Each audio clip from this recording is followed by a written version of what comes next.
ठीक है, और ये हमारा पूरा प्री एमआरएनए की प्रोसेसिंग हमने देख लिया पूरी। अब देखो, अब हम बात करते हैं प्री आरआरएनए राइबोसोमल आरएनए। इसमें क्या स्टेप्स होते हैं? इसमें होते हैं पहले इसका एंडो एक्सोन्यूक्लियोलाइटिक क्लीवेज होता है, ये पढ़ेंगे अभी हम। केमिकल मॉडिफिकेशन होता है इसका, ठीक है, एंड देन इसकी स्प्लाइसिंग होती है, ग्रुप 1 इंट्रॉन स्प्लाइसिंग, जो हम ऑलरेडी कवर कर चुके हैं स्प्लाइसिंग वाले लेक्चर में। सो ये हमने कवर कर लिया ग्रुप 1 इंट्रॉन स्प्लाइसिंग। तो आरआरएनए का हमें एक्सो एंडोन्यूक्लियोलाइटिक क्लीवेज एंड केमिकल मॉडिफिकेशन देखना है। So let's get started.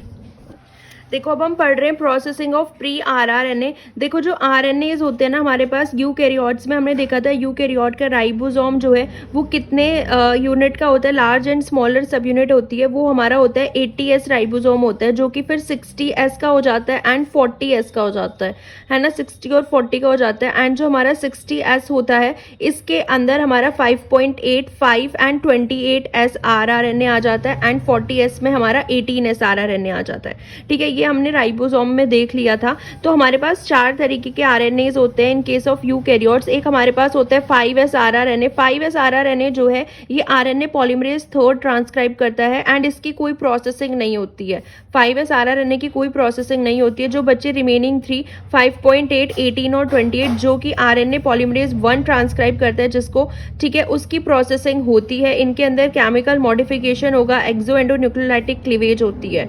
ठीक है, तो प्री आरआरएनए जो होते हैं 5.8, 18 एंड 28S आरआरएनएज जो है, इनकी अब हम प्रोसेसिंग देखते हैं कि कैसे होती है। ठीक है, देखो, अगर हम डीएनए के ऊपर बात करें, डीएनए के ऊपर इनका जीन कैसे प्रेजेंट होता है आरआरएनए का, तो ये टोटल 47S आरआरएनए का जीन होता है, जिसके अंदर 18S आरआरएनए होता है, 5.8S होता है एंड 28S होता है। ठीक है, ऐसे यहाँ पे हमारा टोटल 47S आरआरएनए का जीन होता है, 18S, 5.8S, 28S, एंड ये जो है सेपरेटेड होते हैं स्पेसर से। ये हमारा नॉन ट्रांसक्राइब्ड स्पेसर होता है, internal transcribed spacer and external transcribed spacer. तो इस तरीके के ये जीन होते हैं जो डबल हमारा जो डीएनए है ना उस पे प्रेजेंट होते हैं ये जीन। अब इसका हम ट्रांसक्रिप्शन करते हैं, यानी कि डीएनए से अब हम आरआरएनए बना रहे हैं। तो इसमें क्या होता है, ये जो 47S आरआरएनए होता है ये 5 प्राइम से हमारे पास 18S, 5.8S and 28S 3 prime, ये हमारा 47S का प्री आरआरएनए बन गया, जिसके अंदर 7500 न्यूक्लियोटाइड होते हैं।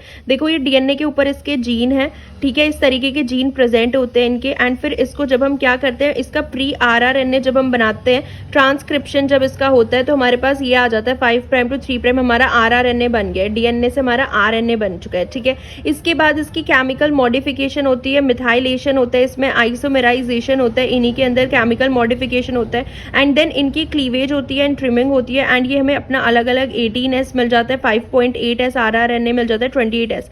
सो इनकी केमिकल मॉडिफिकेशन होती है, क्लीवेज एंड ट्रिमिंग होती है। ठीक है, तो इसको अब हम देखते हैं कि केमिकल मॉडिफिकेशन में क्या क्या होता है एंड क्लीवेज एंड ट्रिमिंग में कौन कौन से एंजाइम्स जो है वो इंक्लूड होता है। तो ये समझ में आया कि डीएनए के ऊपर ये इस तरीके का जीन होता है, पूरा 47S आरआरएनए का पूरा जीन होता है, जिसको हम पहले ट्रांसक्राइब करते हैं, यानी कि इससे आरएनए बनाते हैं, डीएनए से आरएनए बना लिया, प्री आरएनए, इसके बाद इसका मॉडिफिकेशन होगा, देन क्लीवेज एंड ट्रिमिंग होगी, एंड ये हमारे 18S, 5.8S and 28S rRNA की प्रोसेसिंग हो जाती है।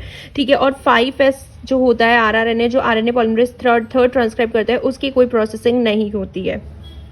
देखो, इनको जो हम अलग करते हैं ना, ये तो हमें पता है कि इनकी क्लीवेज कौन करता है, एक्सो एंडोन्यूक्लिएजेस होते हैं, एंडोन्यूक्लिएजेस होते हैं एंड एक्सोन्यूक्लिएजेस होते हैं जो इनको कट कर देते हैं। एंडोन्यूक्लिएजेस जो मिडिल में कट करते हैं एंड एक्सोन्यूक्लिएजेस जो मतलब एंड में कट करते हैं, तो हमारा मेच्योर प्रोडक्ट बन जाता है। तो हम केमिकल मॉडिफिकेशन देखते हैं। देखो, जो आरआरएनए में हम किस में पढ़ रहे हैं, राइबोसोमल आरएनए में। सो आरआरएनए में क्या होता है ना, जो केमिकल मॉडिफिकेशन होता है वो एसएनओ आरएनए कराता है। एसएनओ आरएनए क्या होता है, ये एक स्मॉल न्यूक्लियोलर आरएनए होता है। ठीक है, क्या होता है, ये स्मॉल न्यूक्लियोलर आरएनए होता है, जो कि एक नॉन कोडिंग आरएनए होता है, जो किसी भी मतलब नॉन कोडिंग होते हैं, कोड नहीं करते किसी के लिए। तो याद रखना, कहीं भी एसएनओ आरएनए पूछो ना, स्मॉल न्यूक्लियोलर आरएनए होता है ये। इसका रोल केमिकल मॉडिफिकेशन में होता है, आरआरएनए को केमिकली मॉडिफाई कर सकता है ये। ठीक है, ये 60 to 30 न्यूक्लियोटाइड लॉन्ग होता है, एंड इसका रोल किस में होता है, chemical modification and maturation of rRNA. तो ये कैसे करता है, इसकी ना 2 क्लासेस आरआरएनए और एसएनआरएनएस को भी ये मॉडिफाई करता है। ठीक है, देखो, इसकी ना 2 टाइप की क्लासेस होती हैं, 2 टाइप के एसएनओ आरएनएस जो है हमारे पास होते हैं। एक तो हमारे पास होता है सीडी बॉक्स एसएनओ आरएनए, ठीक है, एक तो हमारे पास ये होता है सीडी बॉक्स एसएनओ आरएनएस। ये इसी की क्लासेस होती हैं, 2 क्लासेस हम देखते हैं। एक तो हमारे पास हो गया CD box SNO RNA and दूसरा हमारे पास होता है HACA बॉक्स SNO-RNA, ठीक है, ये इनकी क्लासेस हैं SNO-RNA की, ठीक है। तो ये दो क्लासेस होती हैं SNO-RNA की, तो इन दोनों का ये अलग अलग तरीके से मॉडिफाई करती हैं।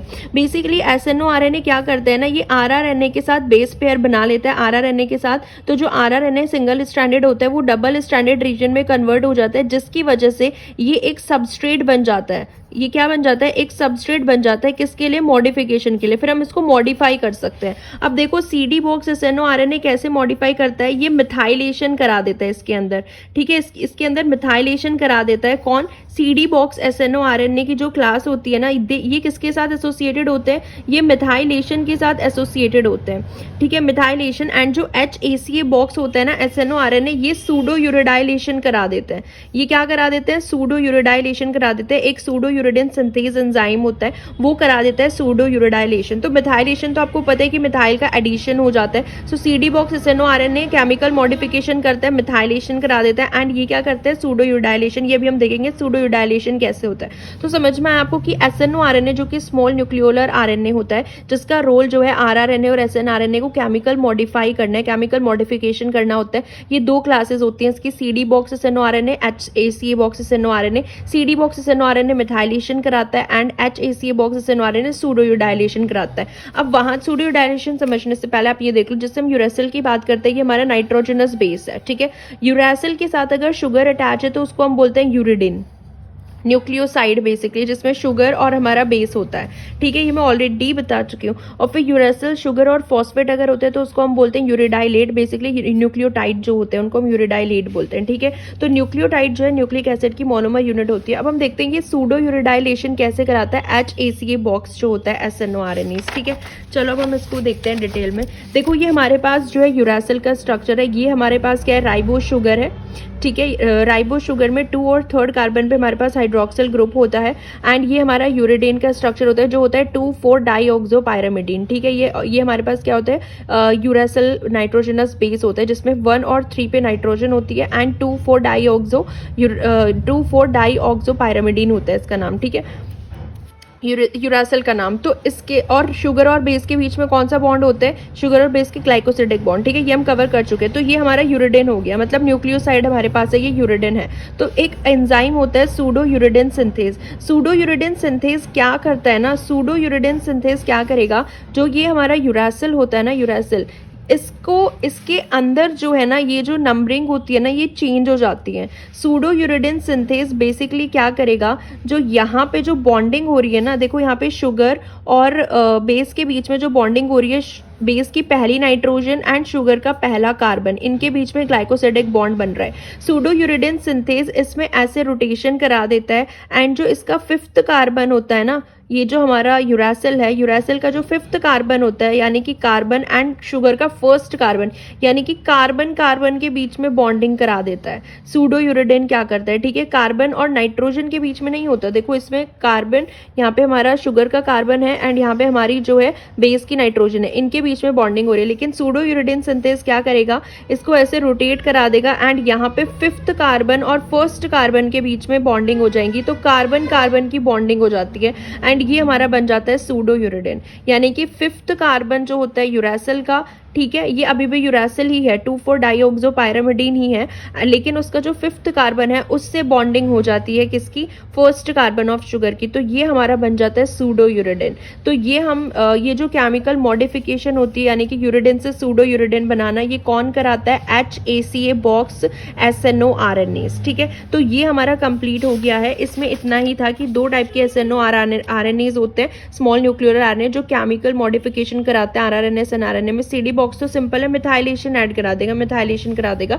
HACA बॉक्स जो होता है सूडो यूरिडाइलेशन कराता है, सूडो यूरिडिन सिंथेज एंजाइम, जिसमें जो है कार्बन कार्बन की बॉन्डिंग हो जाती है इंस्टेड ऑफ कार्बन नाइट्रोजन, ठीक है। तो आई होप आपको ये क्लियर हुआ होगा कि हमने क्या पढ़ ली है, प्री RRNA की स्प्लाइसिंग पढ़ ली है। क्या पढ़ लिए, प्री RRNA की हमने क्या पढ़ लिया, स्प्लाइसिंग पढ़ लिए, स्प्लाइसिंग नहीं, प्री RRNA की हमने क्या पढ़ लिया, न्यूक्लियोलाइटिक क्लीवेज देख लिया, वो तो एक्सो एंडो न्यूक्लिएजेस करते हैं, एंड केमिकल मॉडिफिकेशन रेप्लिकेशन कौन करता है, इसमें SNO RNAs करते हैं। तो हमारे पास RNA की प्रोसेसिंग पूरी कंप्लीट हो चुकी है एंड स्प्लाइसिंग हम देख ही चुके हैं। RNA में कौन सा होता है, ग्रुप 1 इंट्रॉन स्प्लाइसिंग होती है एंड ये मैं आपको बता ही चुकी हूँ पूरा स्प्लाइसिंग वाले लेक्चर में, वो मैं लिंक नीचे डाल दूंगी, ग्रुप 1 इंट्रॉन स्प्लाइसिंग। तो ये हमारा प्री RNA की प्रोसेसिंग कंप्लीट होती है। ठीक है, अब हम tRNA की प्रोसेसिंग पे चलते हैं।